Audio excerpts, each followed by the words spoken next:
Stop making that face, please. Yeah, that's good. Just like that.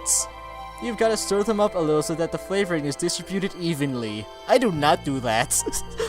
The flavoring? It adds additional flavor to the otherwise bland noodles. I just eat it, dude. I don't okay, I do kind of stir it for a bit, but like, you know, I just quickly stir and then eat it, okay? I'm not very picky. Have you ever eaten instant food before? The girl shakes her head. I am familiar with many aspects of human culture, including some which our respective races do not share. Okay, so this world has like, fox people? Where is your tribe, girl? And why are you dressed up in a maid outfit that looks way too large, just too small for you? Even so, instant food is an entirely new concept to me. Really, is that right? I stare at the girl in particular surprise as she responds with unexpected equivalence. Dude, has this never happened before? Do fox people just live on their own side of the forest, or? Far from my mental image of half-humans being savages, this girl seems to be more human than wolf. Dude, she's wearing a maid outfit, she has fox ears and wolf tail. The hell? Oh my goodness, I just realized something. You left something? I've been preying on your kindness, yet I haven't even given my name or asked for yours. Trust me, the text box says all, little girl. It says it all. Oh yeah, I guess you're right, Mirira. It doesn't really matter though, it's not like you'll be staying long. I am Mirira. It says it on the text box. Why did you even do it? You could have just put like a wolf girl or something right there. Then when she introduces her name, you could just replace it with that. My pack resides on the other side of this mountain. I was away from the pack when the snowstorm hit. Why? And I wound up being unable to return to them. Why did you separate from the pack? Why does your pack wear maid outfits? Thank you again for taking care of me. Why does your pack wear maid outfits? I could have, like, you know, like, I don't know, wolf pelts or something? I was gonna say wolf pelts. They were their own kind. Speaking almost too quickly for me to understand her, Mirira introduces herself in a panic. She takes a few quick breaths immediately afterwards, then finally begins to calm down once again. Pleased to meet you, Mirira. My name is Bill. I've been living in this cabin by myself for umpteen years. Bill! Yes? Bill! Remind me of like the Bill Nye the Science Guy song. But, okay, that ought to do it. But saying my name a couple hundred times? Do what exactly? Oh, my apologies, I didn't mean to interrupt. Human names all sound so strange to me. If I don't repeat them out loud, they're too difficult to remember. I'll like kind of butcher yours a lot of times. Don't worry about it. Oh, I see. Anyway, Mirira. Yes, Bill? Think it's ready now. What's ready? I glance down at our food. The noodles have begun to expand after absorbing some of the water, and the steam rising from the bowls have lessened considerably. Wow, how long have we been talking for? If we're going to eat our fill, now is the time. Oh, yes, of course. Mira picks up her fork and takes another look at the bowl. Please eat it and leave. She raises her fork out of the bowl and licks the water off of it, as though she was trying to eat soup with a fork. Is that what you're teaching her? After watching Maria do this a couple of times, I interrupt her. No, like this, stupid. You can drink the water last, after you've eaten all of the noodles. Wait, she was trying to drink the water first? Just watch me and do what I do. Under Marira's watchful gaze, I pick up my fork. After pushing it into a clump of noodles and turning the fork a few times, I raise my fork to my mouth. Now your turn. I take a big mouthful and happily begin to chew the warm, filling noodles that's burning my mouth. Wait, no, like the heat's down, so... I see. The food is submerged and the water is too hot to touch, so you use a tool to bring the food to your mouth. Have you never used a fork before? Pretty much. Now, why don't you give it a try? I can't believe this is the first 30 minutes of... This is like the first 15 minutes of the game. Of course, that's when you were watching me, remember? That's why you were watching me, remember? Don't worry, it's dead simple. Just get some noodles on the end of the fork and bring it to your mouth. Try not to burn yourself, though. Trust me, that happens to me all the time. I'll give it a I'll give it a try. Mira nervously picks up her fork once more. Mimicking my actions to the best of her ability, Mira clumsily scoops up a large number of noodles. She then raises her utensil, at which point most of the noodles slip off her fork and fall back into the bowl beneath. Okay, this is gonna take a lot of time. Luckily for Maria, however, a couple of noodles managed to hang on to the utensil. After quickly examining the foreign food one more time, Maria hesitantly places them into her mouth. Is it good? This is wonderful! Called it. It's absolutely amazing! How could something this tasty be cooked in such a short period of time? Food. What, you're just hungry? She seriously doesn't know how to use a fork. Yeah, you're just hungry probably. You're exaggerating. You were starving. I like instant noodles as much as the next person, but at this point, I'm pretty sure you're hungry enough that even stale bread would taste good. Anything tastes good when you're hungry, you know. The moment I finish speaking, a faint grumbling emanates from Mimira's stomach. Oh yeah, she's hungry. Her face tinged red as she looks down, silently regretting the unfortunate timing of her body's honesty. Despite her embarrassment, Mimira picks up her fork once more and continues to eat. See what I'm talking about? Anyway, it's perfectly natural to become ravenous out here. Yeah, food is scarce. Sorry, I had a little burp there. Your body burns a lot of calories warming itself up once you're out in the cold. After surviving that snowstorm and sleeping for so long, I'd be surprised if you weren't hungry. Just as Maria is about to bring her fork to her mouth once more, she suddenly stops. Did you remember something else? The snowstorm. I hope she's alright. Oh fuck, there's another one. Shit. She? Oh no, it's nothing. Oh yeah, it's something. I'm gonna have two thoughts living with me now. I was just talking to myself, that's all. Ha ha ha ha ha. Clearly hoping to avoid questioning, Maria quickly brings the fork to her mouth and takes another bite. The moment she does, her lips curl up at the sides and a joyful smile appears on her face. Okay. After a few tries, Maria has gotten the hang of eating with a fork. Now eat it with a spoon. Or a spork, no less. Fueled by hunger, she devours most of the noodles in no time at all, leaving little more than water behind. Please don't ask for more. I need to survive, you know.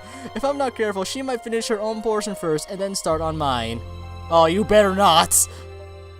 You better. I don't care if we're in a relationship. My food is my food. Once the two of us have finished eating, I grab our bowls and take them to the kitchen. Are you going to wash those? Yes, that's the plan. Unless you'd like to give them both one more lick before I do. Wait, what? Don't remind me of my shameful behavior. Stop making that face! It reminds me of my YouTube image. That's my image. Stop that. Hunger truly does turn one into a different person. Oh, trust me, we have Snickers for that. It's fine, I'm not exactly the type of guy you expect to find dining at a 5-star restaurant myself, you know. Why else do you think I'm living in a cabin by myself? Be that as it may, I was not going to ask if I could lick the bowls. Good. Rather than that, I was just thinking that maybe if you'd like, I could clean them for you? You don't even know how to use a fork. How could I trust you around a sink? You want to clean the dishes. Do you know how to use a sink? Miria nods vigorously. It's the least I could do after you treated me to such a scrumptious meal.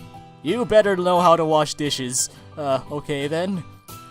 Look, I'm going to turn down an offer for help. I'm not going to turn down an offer for help, but do you even know how to clean dishes? That's what I was asking. Of course I do. Okay, good. Why wouldn't I know something that simple? Okay, go for it. Maria tilts her head and gazes at me with an expression of apparent confusion on her face. So, forks are new to you, but you know how to wash dishes. Interesting. Fine, if you say so. You can do it. Be my guest. Don't flood the sink, please. Yes, I will. Thank you, Bill.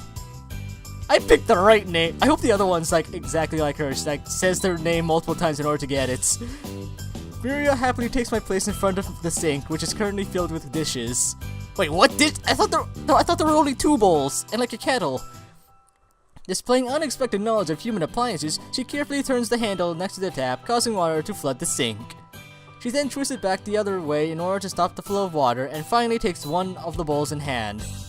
Huh, that's rather surprising. Please stop describing all of her movements. For someone who seems to so skittish from the moment she woke up, Mimira seems to unexpectedly familiar with human inventions. Wait, maybe half wolves are more civilized than I thought. I'd always pictured them as wild beasts who ran around naked and hunted with their claws and teeth. Yeah, I would at least imagine them with like some bear pelts on, you know, or yeah, like kinda like that. Despite that, Mimira has been clothed since the moment she showed up here, wearing maid's clothing no less, and she hasn't done anything particularly strange or unruly, except, you know, not knowing how to use a fork. If anything, she's like an ordinary human being who's lived on the brink of society for just a bit too long. Please explain the lore to these wolf people to me, because I'm lost. Gonna have to censor that shit. As I compare Maria to an ordinary human being, my mind flashes back to the moment I found her. That is a long nose! I just realized that. Cold, pale, and shivering, dressed in human clothing, seeking shelter in a cabin. Please explain this lore to me. Apart from her ears and tail, everything about her screams human. While thinking back to our initial encounter, one more thought crosses my mind. Who was the other person? Having found her dressed in wet, disheveled clothing, I made sure to remove Maria's clothing, then wash and dry them before dressing her once you put the clothes back on her. Huh, okay, that's nice. At that time, even though it was not my intention, I did get a good look at her naked Why? Yep, just like a human, alright. Yep. Awkward thought. Oh, what am I wait, what am I thinking about? Someone naked, apparently. Badville, get your mind out of the gutter. Just as I pull myself back to reality, Maria suddenly turns around to my face and sees it. Okay, all done. Really? Huh? The dishes. I finished cleaning them. Interesting. I unconsciously turned my head towards the sink. To my surprise, the sink, which was filled with plates and utensils I had been meaning to clean for days. Oh, okay, so that's a pile up. Okay. All of the items which needed washing have been cleaned and placed on the rack to dry. Thank you. Now leave. You cleaned everything? Of course. I couldn't just clean 1 or 2 bowls and call it a day's work. I would. Well, I wouldn't have blamed you if you had.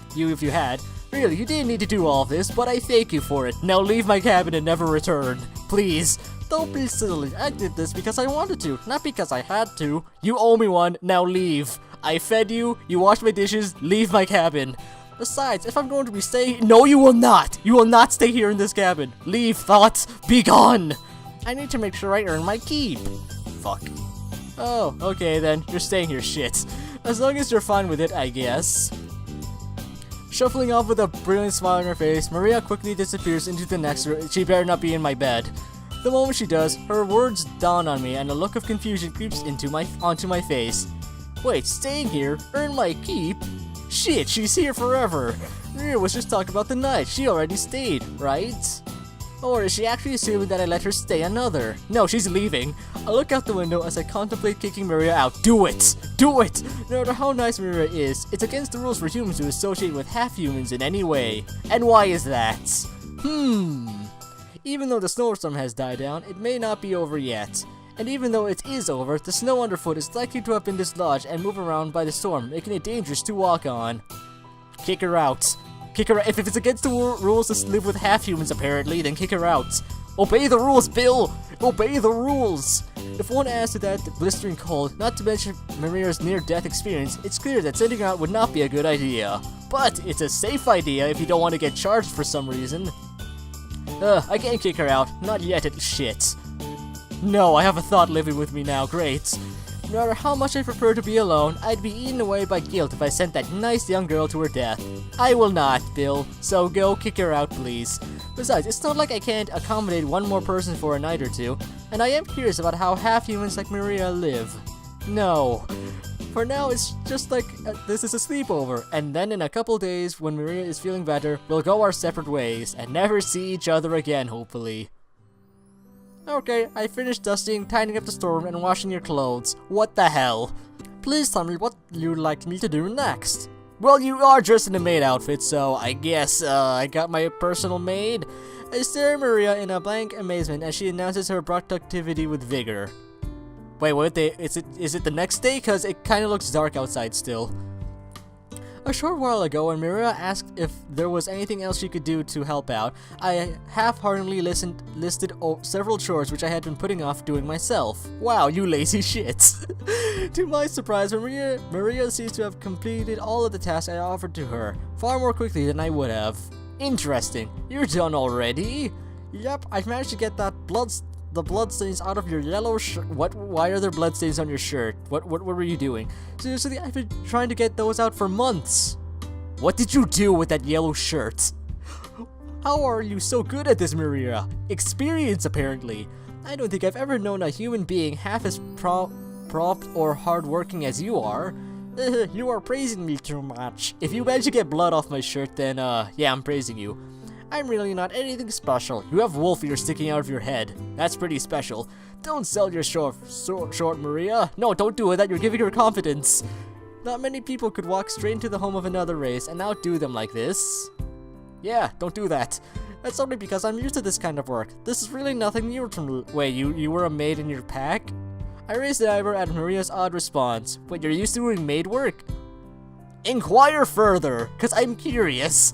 I guess cleaning clothes is a given since you've been wearing them for the moment I found you, but just how similar is half-wolf culture to that of humans? Are your homes just like ours? Do you do the same chores that we do, or do you live in tents? That's a bit— I mean, some of us live in houses, though most of us don't. Really? Ah, so you're one of the few who do. That's lucky. Ah, yes, that's because What the hell is that? Prince? Oh, Fuyu! Oh no!